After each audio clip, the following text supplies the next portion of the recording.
ಆತ್ಮೀಯ 8ನೇ ತರಗತಿ ವಿದ್ಯಾರ್ಥಿಗಳೇ, ಈ ದಿನದ ತರಗತಿಗೆ ಸ್ವಾಗತ. ವಿದ್ಯಾರ್ಥಿಗಳೇ, ಈ ದಿನದ ತರಗತಿನಲ್ಲಿ 8ನೇ ತರಗತಿ ದ್ವಿತೀಯ ಭಾಷೆ ಕನ್ನಡ ಪಠ್ಯ ಪುಸ್ತಕದಲ್ಲಿ ಇರುವ ಮೊದಲನೇ ಪಾಠವನ್ನ ಮಾಡ್ತಾ ಇದ್ದೇನೆ. ಯಾವುದು ಆ ಪಾಠ ಅಂತ ಹೇಳಿ ತಿಳಿದುಕೊಳ್ಳೋಣ. ಅದಕ್ಕಿಂತ ಮುಂಚೆ ಬುದ್ಧನ ಸಂದೇಶದೊಂದಿಗೆ ಈ ದಿನದ ತರಗತಿಯನ್ನ ನಾನು ಪ್ರಾರಂಭ ಮಾಡ್ತಾ ಇದ್ದೇನೆ. ದ್ವೇಷವನ್ನ ದ್ವೇಷದಿಂದ ಕೊನೆಗೊಳಿಸೋದಕ್ಕೆ ಸಾಧ್ಯ ಇಲ್ಲ. ಬದಲಿಗೆ ಪ್ರೀತಿ ಮತ್ತೆ ಕ್ಷಮೆಯಿಂದ ಮಾತ್ರ ಅದನ್ನ ಗೆಲ್ಲಬಹುದು ಅಂತ ಹೇಳಿ ಗೌತಮ ಬುದ್ಧ ಜಗತ್ತಿಗೆ ಈ ಸಂದೇಶವನ್ನ ಸಾರಿದ್ದಾರೆ.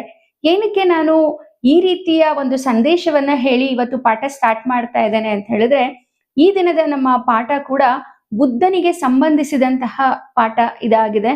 ಬುದ್ಧನ ಸಲಹೆ ಎನ್ನುವ ಪಾಠವನ್ನ ನಾನು ಈ ದಿನದ ತರಗತಿನಲ್ಲಿ ಮಾಡ್ತಾ ಇದ್ದೇನೆ. ಬುದ್ಧ ಹಲವರ ಮನಸ್ಸನ್ನ ಪರಿವರ್ತನೆ ಮಾಡಿರ್ತಕ್ಕಂತಹ ಅನೇಕ ಉದಾಹರಣೆಗಳು ನಿಮಗೆ ಗೊತ್ತಿದೆ. ಕಿಸಾ ಗೌತಮಿ ಆಗಿರ್ಬೋದು, ಹಾಗೆ ಅಂಗುಲಿಮಾಲ ಆಗಿರ್ಬೋದು, ಇವರೆಲ್ಲರ ಮನಸ್ಸನ್ನ ಬದಲಾಯಿಸಿದಂಥದ್ದು ಬುದ್ಧ.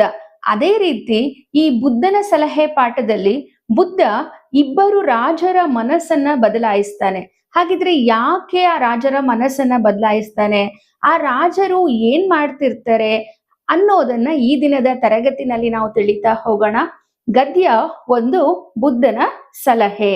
ಈ ಪಾಠವನ್ನ ಬರೆದಿರುವ ಲೇಖಕರ ಹೆಸರು ನಿರುಪಮಾ ಅಂತ ಹೇಳಿ. ಮೊದಲನೇದಾಗಿ ನಾನು ಲೇಖಕಿಯ ಪರಿಚಯವನ್ನ ನಾನು ನಿಮ್ಗೆ ಮಾಡ್ಕೊಡ್ತೇನೆ. ಡಾಕ್ಟರ್ ನಿರುಪಮಾ ಇವರು 1933ರಲ್ಲಿ ತುಮಕೂರು ಜಿಲ್ಲೆ ಕೊರಟಗೆರೆ ತಾಲೂಕಿನ ಹೊಳವನಹಳ್ಳಿಯಲ್ಲಿ ಜನಿಸಿದರು. ಸಂಸ್ಕೃತ, ತೆಲುಗು, ಕನ್ನಡ, ಇಂಗ್ಲಿಷ್, ಹಿಂದಿ, ಬಂಗಾಳಿ ಭಾಷೆಗಳನ್ನ ಇವರು ಚೆನ್ನಾಗಿ ಬಲ್ಲವರಾಗಿದ್ದರು. ಹಾಗೆ ಇವರು ರಚಿಸಿರುವ ಕೃತಿಗಳೆಂದರೆ ಅಮೃತ ಕಲಸ, ಪರಿತ್ಯಕ್ತೆ, ಭುವನ ವಿಜಯ, ಭಾರತೀಯ ನಾರಿ, ನಡೆದು ಬಂದ ದಾರಿ, ಭಾವಮುಖಿ, ರಣಹದ್ದು, ಅಧಿಕಾರಿಗಳ ಅವಾಂತ್ರ ಮುಂತಾದ ಕೃತಿಗಳನ್ನ ರಚಿಸಿದ್ದಾರೆ.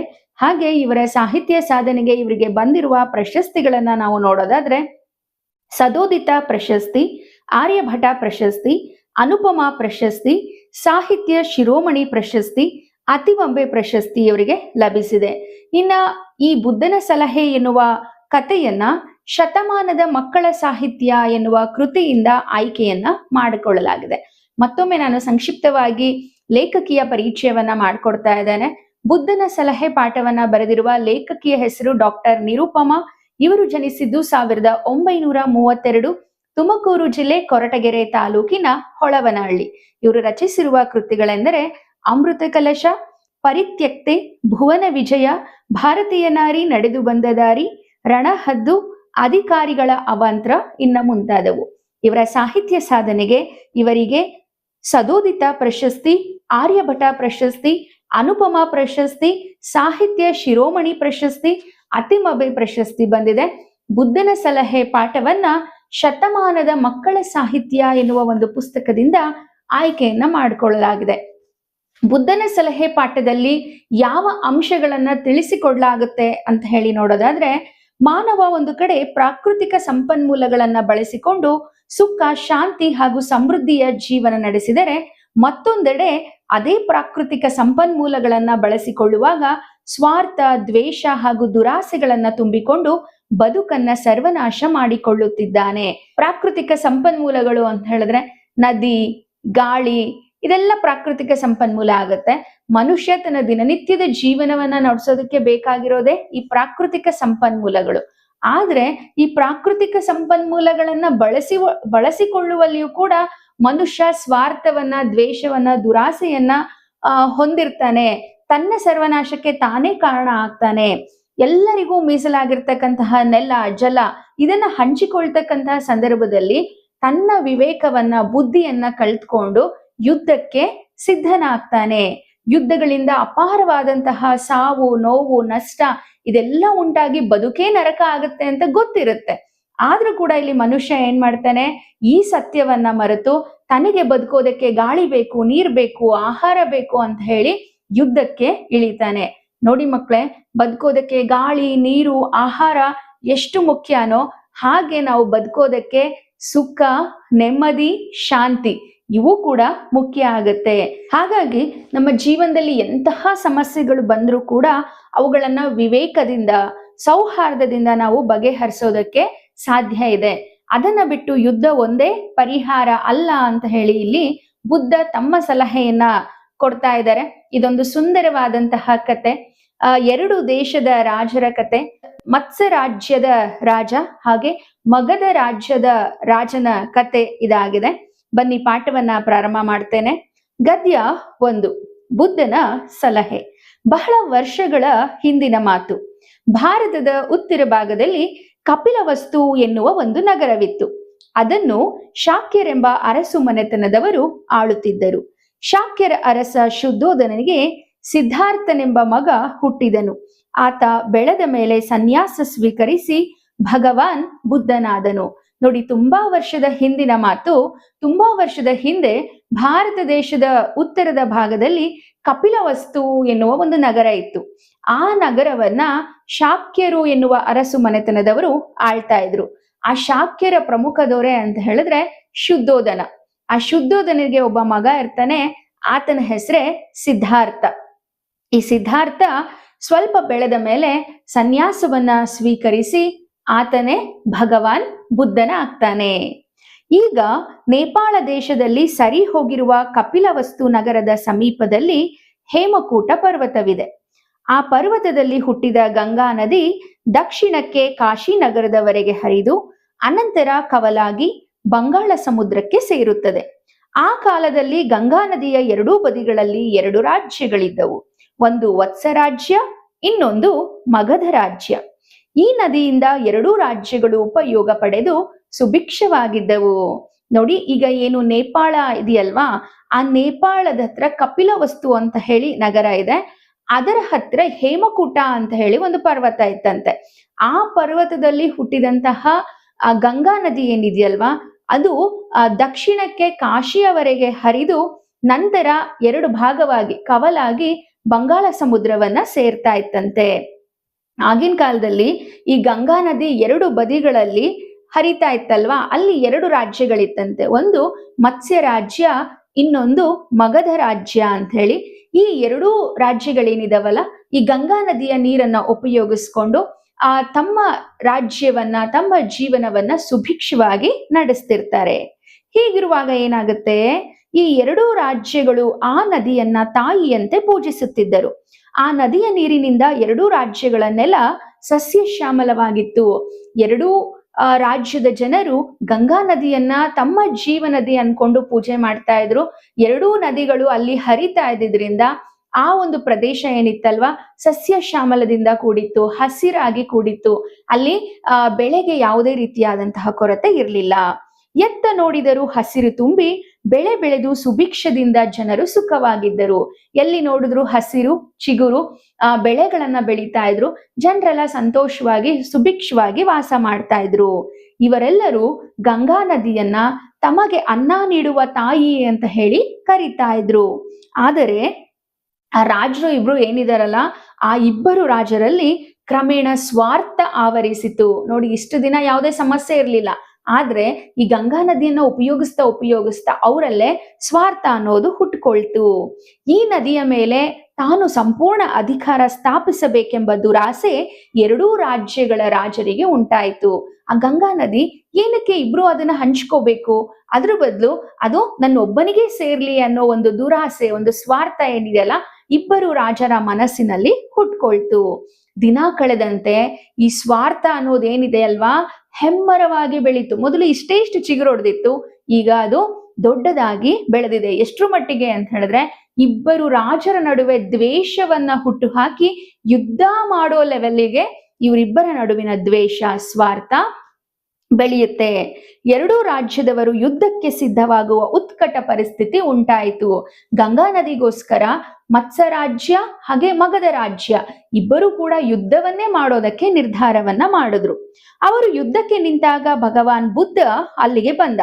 ಆತ ಯುದ್ಧಕ್ಕೆ ಸಿದ್ಧರಾದ 2 ಕಡೆಯ ಸೈನ್ಯಗಳನ್ನ ನೋಡಿ ಅವುಗಳ ನಡುವೆ ನಿಂತುಕೊಂಡ.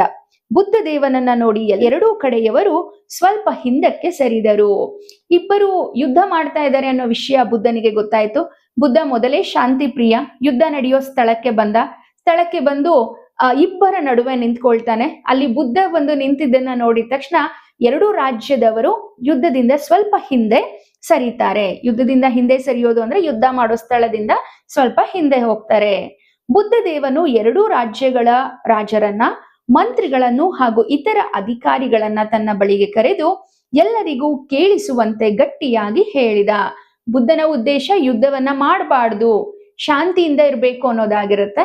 ಹಾಗಾಗಿ ಎರಡೂ ರಾಜ್ಯದ ರಾಜರು, ಮಂತ್ರಿಗಳು ಹಾಗೆ ಮುಖ್ಯ ಅಧಿಕಾರಿಗಳು ಯಾರ್ಯಾರು ಇರ್ತಾರಲ್ಲ, ಉದಾಹರಣೆಗೆ ಸೇನಾಧಿಪತಿ ಆಗಿರ್ಬೋದು, ಮುಂತಾದ ವ್ಯಕ್ತಿಗಳು, ಅವರನ್ನೆಲ್ಲ ಕರೆದ್ಬಿಟ್ಟು ಎಲ್ಲರಿಗೂ ಕೇಳಿಸೋ ತರ ಗಟ್ಟಿಯಾಗಿ ಜೋರು ಧ್ವನಿನಲ್ಲಿ ಹೇಳ್ದ. ಏನಂತ ಕೇಳ್ತಾ ಇದ್ದಾನೆ ನೋಡಿ, ನೀವು ಯುದ್ಧ ಮಾಡಲು ಏಕೆ ಸಿದ್ಧರಾಗಿದ್ದೀರಿ? ಇಷ್ಟು ದಿನ ಎಲ್ರೂ ಹೊಂದ್ಕೊಂಡೇ ಬಾಳ್ತಾ ಇದ್ರಿ ಅಲ್ವಾ, ಈಗ ಯಾಕೆ ನೀವು ಯುದ್ಧ ಮಾಡೋದಕ್ಕೆ ಸಿದ್ಧರಾಗಿದ್ದೀರಿ ಅಂತ ಹೇಳಿ ಕೇಳ್ತಾನೆ.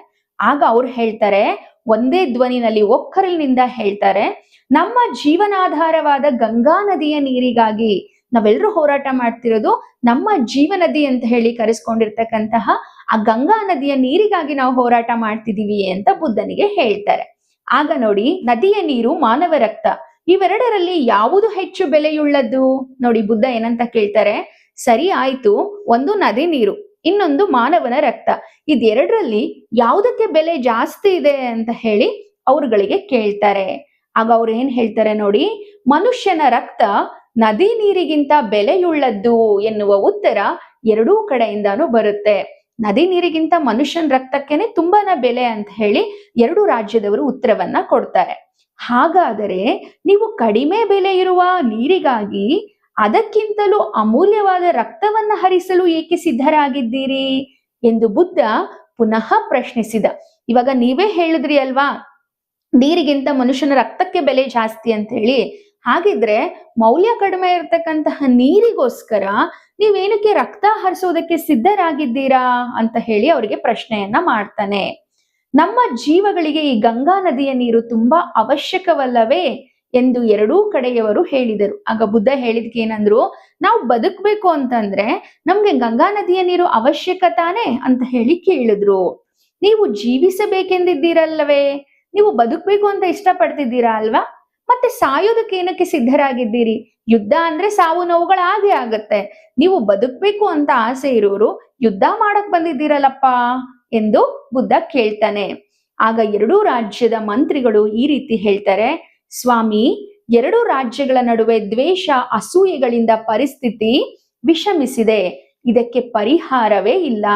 ಈಗ ಯುದ್ಧದ ಹೊರತು ಬೇರೆ ದಾರಿಯೇ ಇಲ್ಲ. ಆಗ ಮಂತ್ರಿಗಳು ಹೇಳ್ತಾರೆ, ಮಹಾಸ್ವಾಮಿ, ಈಗ ಎರಡೂ ರಾಜ್ಯದ ನಡುವೆ ಗಂಗಾ ನದಿಯ ನೀರಿಗಾಗಿ ಹೋರಾಟ ಮಾಡ್ಲೇಬೇಕಾದಂತಹ ಪರಿಸ್ಥಿತಿ ಬಂದಿದೆ. ಸ್ವಾರ್ಥ ಅನ್ನೋದು ವಿಷಮ ಸ್ಥಿತಿಯನ್ನ ತಲುಪ್ಬಿಟ್ಟಿದೆ. ಈಗ ಯುದ್ಧ ಮಾಡ್ದೇನೆ ಯಾವ ಪರಿಹಾರನೂ ಇಲ್ಲ ಅಂತ ಹೇಳಿ ಮಂತ್ರಿಗಳು ಹೇಳ್ತಾರೆ. ಆಗ ಬುದ್ಧನಿಗೆ ನಗು ಬರುತ್ತೆ. ಬುದ್ಧ ದೇವ ನಕ್ಕು, ನೀವು ದ್ವೇಷದಿಂದ ದ್ವೇಷವನ್ನ ಜಯಿಸಲು ಹೋದರೆ ಕೊನೆಗೆ ನಿಮಗೆ ಉಳಿಯುವುದು ಈರ್ಷೆಯೇ. ನೋಡಿ, ನೀವು ದ್ವೇಷದಿಂದ ದ್ವೇಷನೇ ಗೆಲ್ತೀನಿ ಅಂತ ಹೋದ್ರೆ ಕೊನೆಗೆ ನಿಮ್ಗೆ ಏನ್ ಉಳಿಯುತ್ತೆ ಗೊತ್ತಾ? ಅಸೂಯೆ, ಹೊಟ್ಟೆ ಕಿಚ್ಚು, ಇಷ್ಟೇ ಕಣ್ರಪ್ಪ ನಿಮ್ಗೆ ಉಳಿಯೋದು. ಇವುಗಳಿಂದ ಜೀವಿಗಳಿಗೆ ದುಃಖವೇ ಹೊರತು ಸುಖವಲ್ಲ. ಇದೇನಾದ್ರೂ ಮನುಷ್ಯನ ಮನಸ್ಸಲ್ಲಿತ್ತು, ದ್ವೇಷ, ಅಸೂಯೆ ಅನ್ನೋದು ಅಂದ್ರೆ ಇದರಿಂದ ಮನುಷ್ಯನ್ಗೆ ಕೆಟ್ಟದಾಗತ್ತೆ ಹೊರತು, ದುಃಖ ಆಗತ್ತೆ ಹೊರತು ಖಂಡಿತ ಸುಖ ಇಲ್ಲ. ಈಗ ಸುಖವಾಗಿರ್ತಕ್ಕಂತಹ ನೀವು ದುಃಖ ತಂದ್ಕೊಳ್ತಕ್ಕಂತಹ ಮಾರ್ಗ ಇದು. ಏನು ಯುದ್ಧ ಮಾಡೋ ನಿರ್ಧಾರ ಕೈಗೊಂಡಿದ್ದೀರಲ್ಲ, ಸುಖವಾಗಿರೋ ನೀವು ದುಃಖ ಪಡೋ ಸಂದರ್ಭ ಬರುತ್ತೆ ಈ ಯುದ್ಧದಿಂದ ಅಂತ ಹೇಳಿ ಹೇಳ್ತಾನೆ. ಆಗ ಎರಡೂ ರಾಜರು ಕೂಡ ಸುಮ್ಮನಾಗ್ತಾರೆ. ಹೌದಲ್ವಾ, ಬುದ್ಧದೇವ ಹೇಳೋದು ಸರಿ ಅಂತ ಹೇಳಿ ಸುಮ್ಮನಾಗ್ತಾರೆ. ಆಗ ಎರಡೂ ರಾಜ್ಯದ ರಾಜರು ಕೇಳ್ತಾರೆ, ಸರಿ, ಹಾಗಿದ್ರೆ ನಾವು ಏನ್ ಮಾಡ್ಬೇಕು ಅಂತ ಹೇಳಿ ಭಗವಾನ್ ಬುದ್ಧನನ್ನ ಕೇಳ್ತಾರೆ. ಹಾಗಾದರೆ ಏನು ಮಾಡಬೇಕೆನ್ನುತ್ತೀರಿ ಭಗವಾನ್? ಹಾಗಿದ್ರೆ ನಾವ್ ಏನ್ ಮಾಡ್ಬೇಕು ಇವಾಗ ಅಂತ ಹೇಳಿ ಎರಡೂ ರಾಜ್ಯದ ರಾಜರು ಕೇಳ್ತಾರೆ. ಆಗ ಬುದ್ಧದೇವ ಏನ್ ಹೇಳ್ತಾರೆ ನೋಡಿ, ಮನುಷ್ಯ ಸುಖವಾಗಿ ಜೀವಿಸಲು ನೀರು, ಗಾಳಿ, ಆಹಾರ ಎಲ್ಲವೂ ಮುಖ್ಯವಾದಂತೆ ಶಾಂತಿಯೂ ಅಷ್ಟೇ ಮುಖ್ಯ. ನನ್ನ ಹತ್ರ ನೀರಿದೆ, ಆಹಾರ ಇದೆ, ಗಾಳಿ ಇದೆ, ತುಂಬಾ ಹಣ ಇದೆ, ನಾನು ತುಂಬಾ ಚೆನ್ನಾಗಿ ಬದುಕಬಲ್ಲೆ ಅಂದ್ರೆ ಅದು ನಮ್ಮ ಭ್ರಮೆ ಅಷ್ಟೇನೆ. ಸುಖವಾಗಿ ಬದುಕಬೇಕು ಅಂತ ಹೇಳಿದ್ರೆ ಅಲ್ಲಿ ಮೇನ್ ಆಗಿ ಮೂಲಭೂತ ಸೌಕರ್ಯಗಳ ಜೊತೆ, ಏನು ನೀರು, ಗಾಳಿ, ಆಹಾರ, ಹಣ, ಇದ್ರ ಜೊತೆಗೆ ಬೇಕಾಗಿರ್ತಕ್ಕಂಥದ್ದು ಶಾಂತಿ. ಹಾಗಾಗಿ ನೀವು ಶಾಂತಿಯಿಂದ ಇರಬೇಕು ಅಂತಂದ್ರೆ ಇದನ್ನೆಲ್ಲ ಬಿಡ್ಬೇಕು. ಯುದ್ಧದಿಂದ ಶಾಂತಿ ನಾಶವಾಗುತ್ತೆ. ನೀವೇನಾದ್ರೂ ಯುದ್ಧ ಮಾಡಕ್ ಶುರು ಮಾಡಿದ್ರಿ ಅಂತ ಹೇಳಿದ್ರೆ ಎಷ್ಟೋ ಕುಟುಂಬಗಳು ಬೀದಿಗೆ ಬರ್ತವೆ, ಎಷ್ಟೋ ಜನ ಸತ್ತು ಹೋಗ್ತಾರೆ, ರಕ್ತದ ಕೋಡಿ ಹರಿಯುತ್ತೆ. ಹಾಗಾಗಿ ನೀವು ಶಾಂತಿ ಬೇಕು ಅಂದ್ರೆ ಯುದ್ಧವನ್ನ ಮಾಡೋದು ಬಿಡಬೇಕು. ಯುದ್ಧ ಮಾಡಿದ್ರೆ ಶಾಂತಿ ನಾಶವಾಗತ್ತೆ. ನೀವೇ ಕೈಯಾರೆ ನಿಮ್ಮ ಸುಖ ನಾಶ ಮಾಡಿಕೊಳ್ಳುವುದನ್ನ ಬಿಟ್ಟು ವಿವೇಕ ತಂದುಕೊಂಡು ಸುಖವಾಗಿರಿ. ನೀವೇ ಪರಸ್ಪರ ಯುದ್ಧ ಮಾಡ್ಕೊಂಡು ನಿಮ್ ಶಾಂತಿಯನ್ನ ನೀವೇ ಹಾಳು ಮಾಡ್ಕೊಳ್ತಿದ್ದೀರಾ, ನಿಮ್ಮ ಜೀವನವನ್ನ ನೀವೇ ಹಾಳು ಮಾಡ್ಕೊಳ್ತಿದ್ದೀರಾ. ಅದ್ರ ಬದಲು ಸ್ವಲ್ಪ ವಿವೇಕದಿಂದ ಬುದ್ಧಿಯಿಂದ ನೀವು ಯೋಚನೆ ಮಾಡಿ, ಬುದ್ಧಿಯಿಂದ ಯೋಚನೆ ಮಾಡಿ ಒಂದೊಳ್ಳೆ ನಿರ್ಧಾರವನ್ನ ತೆಗೆದುಕೊಂಡು ಸುಖವಾಗಿರಿ ಅಂತ ಬುದ್ಧದೇವ ಹೇಳ್ತಾರೆ. ಪ್ರಕೃತಿ ಜೀವಿಗಳಿಗೆ ವರವೇ ಹೊರತು ಶಾಪ ಅಲ್ಲ. ಈ ಪ್ರಕೃತಿ ನಮಗೆ ಕೊಟ್ಟಿರೋ ನೀರಾಗ್ಲಿ, ಗಾಳಿ ಆಗ್ಲಿ, ಇದೆಲ್ಲ ನಮಗೆ ವರನೇ ಹೊರತು ಶಾಪ ಆಗ್ಬಾರ್ದು. ಆ ವರವನ್ನ ಸರ್ವ ಮಾನವರು ಸಮನಾಗಿ ಹಂಚಿಕೊಂಡಾಗ ಎಲ್ಲರಿಗೂ ಸುಖ ಶಾಂತಿ ಸಿಗುತ್ತದೆ. ಇದೇನು ನಾವು ಸ್ವತಃ ಬೆಳೆಸಿರೋದಲ್ಲ ಅಲ್ವಾ, ನಾವು ಸೃಷ್ಟಿ ಮಾಡಿರೋದಲ್ಲ. ಗಾಳಿ ನೀರು ಇದೆಲ್ಲ ಪ್ರಕೃತಿ ಕೊಟ್ಟಂತಹ ಉಡುಗೊರೆ. ಈ ಪ್ರಕೃತಿ ಕೊಟ್ಟಂತಹ ಉಡುಗೊರೆಯನ್ನ ನಾವೆಲ್ಲರೂ ಕೂಡ ಸಮನಾಗಿ ಹಂಚಿಕೊಂಡಾಗ ಎಲ್ರಿಗೂ ಸುಖ ಶಾಂತಿ ನೆಮ್ಮದಿ ಸಿಗುತ್ತೆ ಅಂತ ಹೇಳಿ ಬುದ್ಧದೇವ ಎರಡೂ ರಾಜ್ಯದವರಿಗೆ ಬೋಧಿಸಿದ. ಎರಡೂ ಕಡೆಯ ರಾಜರಿಗೆ ಈ ಸಲಹೆ ಸತ್ಯ ಎನಿಸಿತು. ಹೌದಲ್ವಾ, ಬುದ್ಧದೇವ ಹೇಳ್ತಾ ಇರೋದು ಸರಿ. ಅಕಸ್ಮಾತ್ ನಾವೇನಾದ್ರೂ ಯುದ್ಧ ಮಾಡಿದ್ರೆ ನಮಗೇನೆ ನಷ್ಟ ಆಗುತ್ತೆ, ಸುಖ ಶಾಂತಿ ನೆಮ್ಮದಿ ಎಲ್ಲ ಹೊರಟು ಹೋಗುತ್ತೆ. ಅದ್ರ ಬದಲು ಈ ಗಂಗಾ ನದಿಯ ನೀರನ್ನ ಹಂಚಿಕೊಂಡು ಈ ಹಿಂದೆ ಬದುಕೋ ರೀತಿ ನಾವು ಬದುಕಿದ್ರೆ ಎರಡೂ ರಾಜ್ಯದ ಜನ ಸುಭಿಕ್ಷವಾಗಿ ಬದುಕ್ಬೋದು, ರಾಜ್ಯ ಕೂಡ ಸುಭಿಕ್ಷವಾಗಿರುತ್ತೆ, ಜನಗಳು ಕೂಡ ನೆಮ್ಮದಿಯಾಗಿರ್ತಾರೆ ಅಂತ ಹೇಳಿ ಅನ್ಕೊಂಡು ಬುದ್ಧನ ಸಲಹೆ ಸತ್ಯ ಅಂತ ಹೇಳಿ ಎರಡೂ ರಾಜ್ಯದ ಜನರಿಗೆ ಅನ್ನಿಸ್ತು. ಎಲ್ಲರೂ ಕೂಡ ಬುದ್ಧ ದೇವನಿಗೆ ನಮಸ್ಕರಿಸಿ ಯುದ್ಧ ಬೇಡವೆಂದು ತಮ್ಮ ತಮ್ಮ ಊರಿಗೆ ಹೋದರು. ಹೌದು ಬುದ್ಧದೇವ, ನೀವು ಹೇಳ್ತಾ ಇರೋದು ಸರಿ. ಯುದ್ಧದಿಂದ ಸಮಸ್ಯೆಗೆ ಪರಿಹಾರ ಸಿಗೋದಿಲ್ಲ. ಅದ್ರ ಬದಲು ಪ್ರಕೃತಿ ಕೊಟ್ಟಿರ್ತಕ್ಕಂತಹ ವರವನ್ನ ನಾವು ಹಂಚ್ಕೊಂಡು ಉಪಯೋಗಿಸ್ಕೊಳ್ತೇವೆ ಅಂತ ಹೇಳಿ ಮತ್ಸ್ಯ ರಾಜ್ಯ ಹಾಗೆ ಮಗಧ ರಾಜ್ಯದ ಜನರು ಅವರವರ ಊರುಗಳಿಗೆ ವಾಪಸ್ ಹೋಗ್ತಾರೆ. ಅಂದಿನಿಂದ ಎರಡೂ ರಾಜ್ಯದ ಜನರು ಸ್ನೇಹದಿಂದ ಸುಖವಾಗಿದ್ದರು. ಅವತ್ತಿಂದ ಮತ್ಸ್ಯ ಹಾಗೆ ಮಗಧ ರಾಜ್ಯ ಎರಡೂ ರಾಜ್ಯದ ಜನರು ಯಾವುದೇ ಯುದ್ಧವನ್ನ ಗಲಾಟೆಯನ್ನ ಮಾಡ್ಕೊಳ್ದೆ ಸುಖವಾಗಿ ಬದುಕ್ತಾ ಇದ್ರು. ನೋಡಿ, ಬುದ್ಧನ ಮಾತುಗಳು ರಾಜರ ಮನಸ್ಸಿನ ಮೇಲೆ ಎಷ್ಟರ ಮಟ್ಟಿಗೆ ಪರಿಣಾಮ ಬೀರಿ ಅವರು ಯುದ್ಧದಿಂದಾನೇ ಹಿಂದೆ ಸರಿದ್ರು. ಬುದ್ಧದೇವ ಕೇವಲ ಇಬ್ಬರು ರಾಜರ ಮನಸ್ಥಿತಿಯನ್ನಷ್ಟೇ ಬದಲಿಸಿಲ್ಲ, ಇದೇ ರೀತಿ ಅನೇಕ ವ್ಯಕ್ತಿಗಳ ಮನಸ್ಸನ್ನ ಬದಲಾಯಿಸಿದ್ದಾನೆ. ಹಾಗಾಗಿ ಬುದ್ಧದೇವನನ್ನ ನಾವು ಇವತ್ತಿಗೂ ಕೂಡ ನೆನಪು ಮಾಡ್ಕೊಳ್ಬೇಕಾಗತ್ತೆ. ಬುದ್ಧನ ಶಾಂತಿ ಮಂತ್ರವನ್ನ ನಾವೆಲ್ಲರೂ ಕೂಡ ಅನುಸರಿಸಬೇಕಾಗತ್ತೆ. ಒಟ್ಟಾರೆಯಾಗಿ ಈ ಪಾಠದ ನೀತಿ ಏನು ಅಂತ ಹೇಳಿದ್ರೆ, ದ್ವೇಷವನ್ನ ದ್ವೇಷದಿಂದ ಗೆಲ್ಲೋದಕ್ಕೆ ಸಾಧ್ಯ ಇಲ್ಲ. ಅದಕ್ಕೆ ಬೇಕಾಗಿರ್ತಕ್ಕಂಥದ್ದು ಪ್ರೀತಿ ಮತ್ತೆ ಕ್ಷಮೆ. ದ್ವೇಷದಿಂದ ಸಾಧ್ಯ ಆಗದೆ ಇದ್ದದ್ದು ಪ್ರೀತಿ ಮತ್ತೆ ಕ್ಷಮೆಯಿಂದ ಮಾತ್ರ ಸಾಧ್ಯ ಆಗುತ್ತೆ ಅನ್ನೋ ಆ ಬುದ್ಧನ ಸಂದೇಶವನ್ನ ಒಳಗೊಂಡಂತಹ ಪಾಠ ಇದಾಗಿದೆ. ಎಲ್ರಿಗೂ ಕೂಡ ಈ ಪಾಠ ಅರ್ಥ ಆಯ್ತು ಅನ್ಕೊಂಡು ಈ ದಿನದ ತರಗತಿಯನ್ನ ಮುಗಿಸ್ತಾ ಇದ್ದೇನೆ. ಧನ್ಯವಾದಗಳು.